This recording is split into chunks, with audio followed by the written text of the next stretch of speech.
कई और नाम है जिसको लेकर लगातार चर्चा की जा रही है, लेकिन जिन 3 नामों को लेकर यहां पर हम डिस्कशन कर रहे हैं, पहले उन्हीं की बात करते हुए सीधे आपके पास आते हुए दुष्यंत नागर जी, ये 3 नाम तेज तर्रार। हालांकि संगीत रागी जी का ये मानना है कि अरविंद केजरीवाल के सामने ऐसा चेहरा जो उनको उसी की भाषा में जवाब दे पाए, कौन नजर आ रहा है?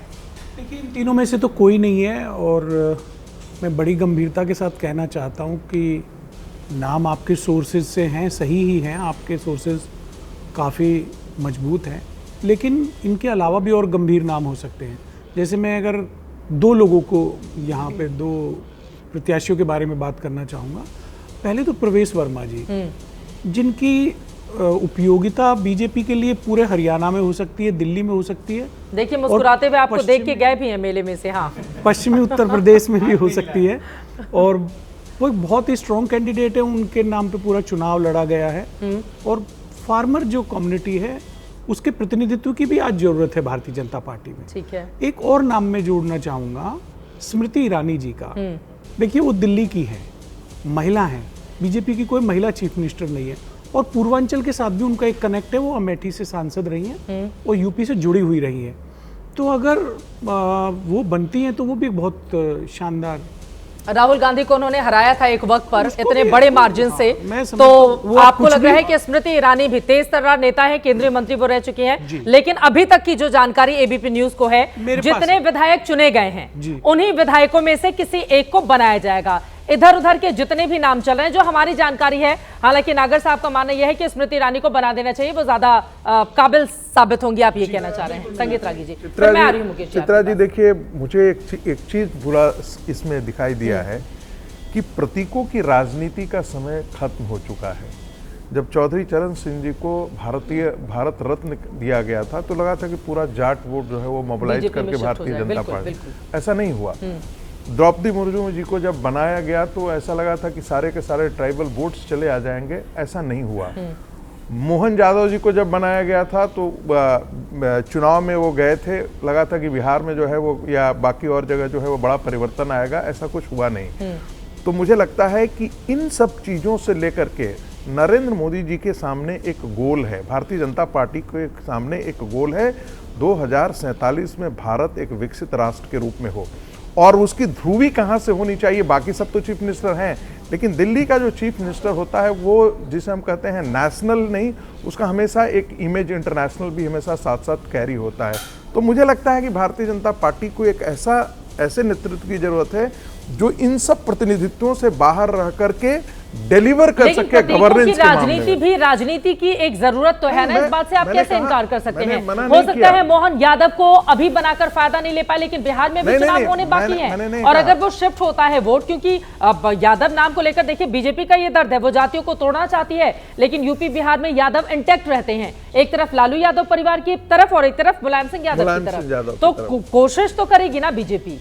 देखिए, मुझे लगता है कि देखिए, गुजरात एक बहुत बड़ा उदाहरण है।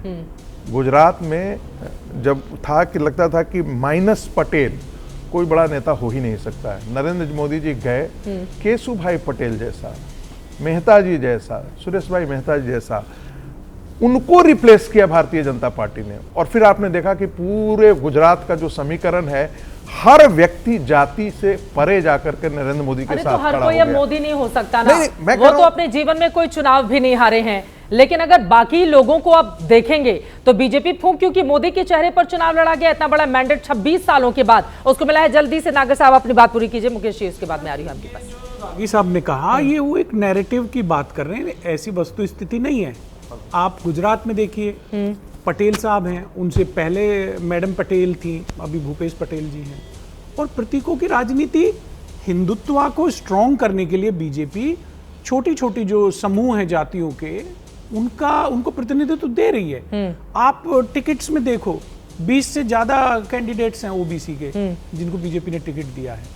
तो ये कहना गलत है। ये एक नैरेटिव है, सच्चाई यही है कि वो जातीय आधार पर भाजपा लोगों को लगातार प्रतिनिधित्व तो बढ़ाता जा रहा है। बिल्कुल ये सही बात है। अब संगीत रागी जी इस बात को नहीं मानेंगे, लेकिन कई जगहों पर हमने देखा है कि जातिगत समीकरण को बिठाकर भारतीय जनता पार्टी की ओर से न सिर्फ टिकट का बंटवारा किया गया, बल्कि दूरदर्शी सोच के तहत भी कि भाई जो वोट हमारी तरफ नहीं, क्योंकि अभी देखिए बीजेपी अध्यक्ष को लेकर भी चर्चा चल रही है कि कोई साउथ से भारतीय जनता पार्टी का अध्यक्ष होली या होली के आसपास बनाया जा सकता है, क्योंकि साउथ की राजनीति में वो पैठ करना चाहती है। तो प्रतीकों की राजनीति जाति के आधार पर भी होती है, धर्म के आधार पर तो हम जानते ही हैं, और उत्तर दक्षिण पूर्व पश्चिम के आधार पर भी की जाती है। लेकिन दिल्ली के मुख्यमंत्री को लेकर चर्चा चल रही है। मुकेश केजरीवाल जी, आपका अनुभव क्या बताता है? केजरीवाल से करना है मुकाबला, तो ये 3 जो संभावित चेहरे हम दिखा रहे हैं, इनमें से कौन बन सकता है मुख्यमंत्री? देखिए, ये तो सही कहा संगीत रागी जी ने कि बहुत चौंकाने वाला होगा और किसी की जानकारी में शायद न हो बात। लेकिन मूल मुद्दा ये है कि 8 तारीख को नतीजे आ गए और आज कितनी 15 तारीख हो गई। काफी लंबा समय बीत गया, इतने दिन बीत गए, इतनी कंफर्टेबल मेजॉरिटी के साथ आए हैं। कहीं कोई भी नेता ऐसा नहीं है जो दावा कर सके कि रूठ जाएगा, मनाना पड़ेगा। ये फॉर ग्रांटेड लोकतंत्र में जब आपके पास इतने विधायक हैं, प्रधानमंत्री जी बहुत महत्वपूर्ण काम से गए थे, विदेश के दौरे पे थे, 2 बड़े देशों का दौरा किया, कई सारी बड़ी चीजें हुई। एआई पे इंटरनेशनल कॉन्फ्रेंस को उन्होंने को चेयर किया, अमेरिका के साथ पहली मुलाकात हुई। लेकिन क्या दिल्ली के जनता को मुख्यमंत्री मिल जाए, ये प्राथमिकता नहीं होनी चाहिए? और कितने दिन बाद गए ना, ऐसा भी नहीं है। और ऐसा भी नहीं है कि वो अब जब आ जाएंगे, आ चुके हैं, कई घंटे हो गए, मुझे लग रहा है 20 घंटे हो गए होंगे। अब थोड़ा ही है कि वो एक एक का इंटरव्यू लेंगे। लोकतंत्र में क्या उम्मीद की जाती है? जब जनता ने जनादेश दे दिया, सिस्टम तो हमारा ये है ना कि विधायक आपस में चुने।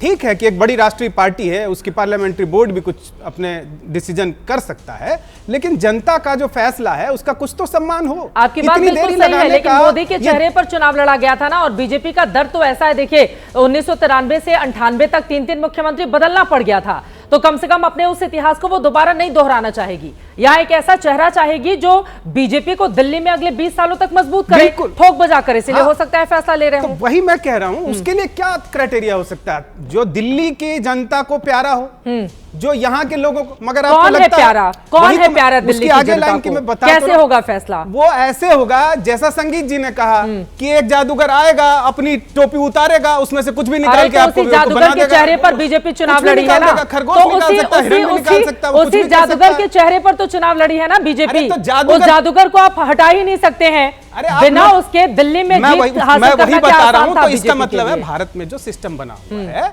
लोकतंत्र जो है, जिसमें कि एक इनडायरेक्ट रिप्रेजेंटेशन होता है, वो विधायक चुनते हैं ना।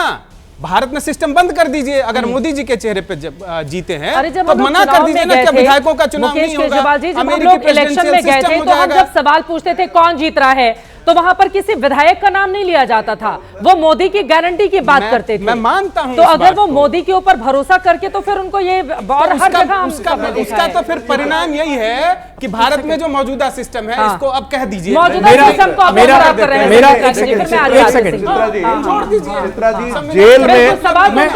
जेल में जाकर के खड़ाऊ रख करके, वो गलत है। जेल में जाकर के खड़ाऊ रखते हुए, पर एक गलत को दूसरे गलत सही नहीं कर देता ना। वास्तविकता ये है, इस देश की सच्चाई को हमको ये चीज जानना चाहिए कि जो केंद्रीय नेतृत्व है आज के दिन में, चाहे वो जो भी पार्टी हो, उसके अंदर केंद्रीय नेतृत्व की बहुत बड़ी भूमिका है, जिसे आप हाई कमांड कल्चर कहते हैं। ऐसा नहीं है, जब इतना बड़ा मैंडेट मिला है तो भारतीय जनता पार्टी के केंद्रीय नेतृत्व जरूर अपने विधायकों से हर से विमर्श करना चाहेगा। और ये ऐसी पार्टी है जो एक विचारधारा की पार्टी है, ऐसा नहीं है कि व्यक्ति केंद्रित पार्टी है। तो व्यक्ति केंद्रित पार्टी न होने के कारण भी इसका भी मूल्यांकन करना ये बहुत जरूरी है। दुनिया बदल रही है और ये भारत के लिए ला रही है इन्फिनिट अवसर, जिसे हम कहते हैं मिनट इन्फिनिट। आइए आइडियाज ऑफ इंडिया के मंच पर समझे इसी मिनट इन्फिनिट को 21 और 22 फरवरी abplive.com पर।